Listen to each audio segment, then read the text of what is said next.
Just একটা example. আরেকটা জিনিস হলো, পশ্চিমাদের একটা দৃষ্টিভঙ্গি আছে শিক্ষার ব্যাপারে, এটাকে এপিস্টেমিক রেসিজম বলে, জ্ঞানতাত্ত্বিক বর্ণবাদ। মানে যেটা আমি বললাম, ওরা যেটা বুঝছে এটাই জ্ঞান, এটার বাইরে আর কিছু নাই। আপনারা ম্যাকঅলির কথা শুনছেন হয়তোবা, ভারতের যে শিক্ষা ব্যবস্থা, এটার ফাদার বলতে পারেন তাকে। এই লোকের একটা কথা আছে যে ইউরোপের একটা ভালো লাইব্রেরির একটা তাকে বা একটা ভালো লাইব্রেরির একটা শেলফে যেই পরিমাণ বই আছে এবং সেখানে যে জ্ঞান আছে, পুরা ভারত এবং পুরা আরবের জ্ঞান সেটা সমান না। ঠিক আছে, আবারও শোনেন, ইউরোপের একটা লাইব্রেরির একটা সাইডে যে জ্ঞান আছে, পুরা আরব এবং পুরা ভারতের জ্ঞান এটা সমান না।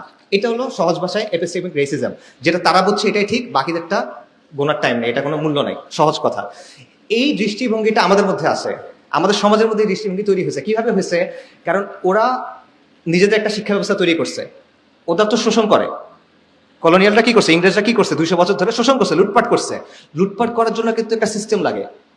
বাংলাদেশে যখন এলোমেলো লুটপাট হইতেছে, এখন যখন ঝামেলা, হাসিনার সময় মনে করেন সিস্টেমেটিক চাঁদাবাজ ছিল, মানে একজনের চাঁদা দিতে হইতো, এখন মনে করেন 7 জনের চাঁদা দিতে হয়, ঝামেলা কিন্তু। তো